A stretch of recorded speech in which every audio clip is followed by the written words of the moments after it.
തനിക്കതീതമായി നിൽക്കുന്ന എന്തിനേയും ആരാധിച്ചു പോന്നവരാണ് മനുഷ്യർ. തീയും വെള്ളവും നാഗങ്ങളുമെല്ലാം മനുഷ്യന് ദൈവങ്ങളായിരുന്നു. കാടിനുള്ളിൽ ക്ഷേത്രം നിർമ്മിച്ച് വൃക്ഷങ്ങളെയും നാഗങ്ങളെയും ഒരുമിച്ച് ആരാധിച്ച കാലവും ഉണ്ടായിരുന്നു. ഇത്തരത്തിൽ കാടിനുള്ളിലെ ക്ഷേത്രമാണ് ഇരിങ്ങോൾക്കാവ്. 2700-ലധികം വർഷം പഴക്കമുണ്ടെന്ന് വിശ്വസിക്കപ്പെടുന്ന ഇരിങ്ങോൾക്കാവ് 50 ഏക്കർ സ്ഥലത്തിനുള്ളിലായാണ് സ്ഥിതി ചെയ്യുന്നത്. ഇതിനുള്ളിലെ മരങ്ങൾക്ക് ദൈവാംശമുണ്ടെന്നാണ് ഇവിടുള്ളവർ വിശ്വസിക്കുന്നത്. അതുകൊണ്ട് തന്നെ കാവിനുള്ളിൽ നിന്നും ഒരില പോലും ആരും പുറത്തേക്കെടുക്കാറില്ല. കൃഷ്ണസോദരിയാണ് ഇവിടുത്തെ ദേവി എന്നാണ് സങ്കല്പം. ദേവകിയുടെ 8ാമത്തെ സന്താനം കംസനെ വധിക്കുമെന്ന് അശരീരിയുണ്ടായതോടെ വസുദേവരെയും ദേവകിയെയും കംസൻ തടവിലാക്കി. അവർക്കുണ്ടായ കുഞ്ഞുങ്ങളെ നിഷ്കരുണം വധിച്ചുകൊണ്ടിരുന്നു. ഒടുവിൽ അലറിപ്പെയ്യുന്ന പേമാരിക്കും കൊടുങ്കാറ്റിനുമിടയിൽ രോഹിണി നാളിൽ 8ാമനായി സാക്ഷാൽ ശ്രീകൃഷ്ണൻ ജനിച്ചു. ദേവഹിതമനുസരിച്ച് വസുദേവർ അമ്പാടിയിലുള്ള നന്ദഗോപരുടെയും യശോദയുടെയും അടുത്ത് കുഞ്ഞിനെ ഏൽപ്പിച്ചു. അവർക്കു പിറന്ന പെൺകുഞ്ഞുമായി തിരികെ എത്തി. പിറ്റേ ദിവസം 8ാമത്തെ കുഞ്ഞിനെ വധിക്കാൻ കംസനെത്തി.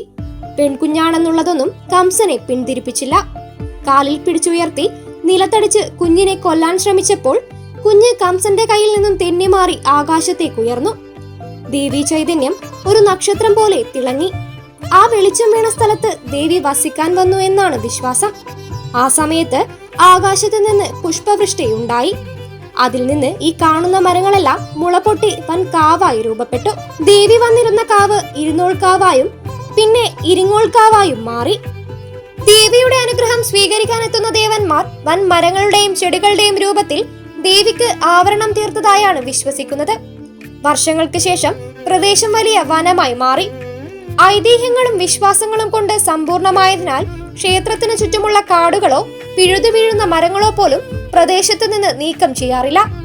മഹാവിഷ്ണുവിന്റെ 6ാമത്തെ അവതാരമായ പരശുരാമൻ പ്രതിഷ്ഠ നടത്തിയെന്ന് വിശ്വസിക്കപ്പെടുന്ന കേരളത്തിലെ 108 ദുർഗാക്ഷേത്രങ്ങളിൽ ഒന്നാണിത്. തിരുവിതാംകൂർ ദേവസ്വത്തിന് കീഴിലാണ് ക്ഷേത്രം. ചടങ്ങുകളെല്ലാം പഴമയോടും ശുദ്ധിയോടുമാണ് തുടർന്നു വരുന്നത്. മറ്റിടങ്ങളിൽ കാണാത്ത ചില പ്രത്യേകതകളും ഇവിടെയുണ്ട്. ഭഗവതിക്ക് ഗന്ധം ഇഷ്ടമല്ല. അതുകൊണ്ട് ഗന്ധമുള്ള പുഷ്പമോ പൂജാവസ്തുക്കളോ ഉപയോഗിക്കാറില്ല. മാത്രമല്ല ക്ഷേത്രത്തിലേക്ക് മുല്ലപ്പൂ ചൂടി ആരെങ്കിലും വന്നാൽ അവരെ കാര്യം പറഞ്ഞു മനസ്സിലാക്കി പൂവ് മാറ്റിയിട്ടേ ദർശനത്തിനായി പ്രവേശിപ്പിക്കൂ. ചെത്തി, തുളസി, താമര എന്നീ പുഷ്പങ്ങളല്ലാതെ മറ്റൊരു പൂവും പൂജയ്ക്കെടുക്കില്ല. സാമ്പ്രാണിത്തിരി പോലും ഇവിടെ കത്തിക്കില്ല. 1-2 കർപ്പൂരം മാത്രം ദീപാരാധന സമയത്ത് ഉപയോഗിക്കും. അഭിഷേകത്തിന് ജലമല്ലാതെ മറ്റൊന്നും പാടില്ല എന്നാണ് ആചാരം. ഇവിടെ വിവാഹവും നടത്തില്ല. ദേവിയെ ബാലികയായി സങ്കല്പിച്ചിരിക്കുന്നത് കൊണ്ടാണിത്. മണമുള്ള പൂക്കൾ പോലും വളരാത്ത കാവ്, ഉപദേവനായി മഹാഗണപതി പോലും ഇല്ലാത്ത ക്ഷേത്രം. കേരളത്തിലെ വിശ്വാസങ്ങളും ആചാരങ്ങളും എന്നും വ്യത്യസ്തമാണ് എന്നതിന് ഇതിലും വലിയ ഉദാഹരണം മറ്റൊന്നില്ല.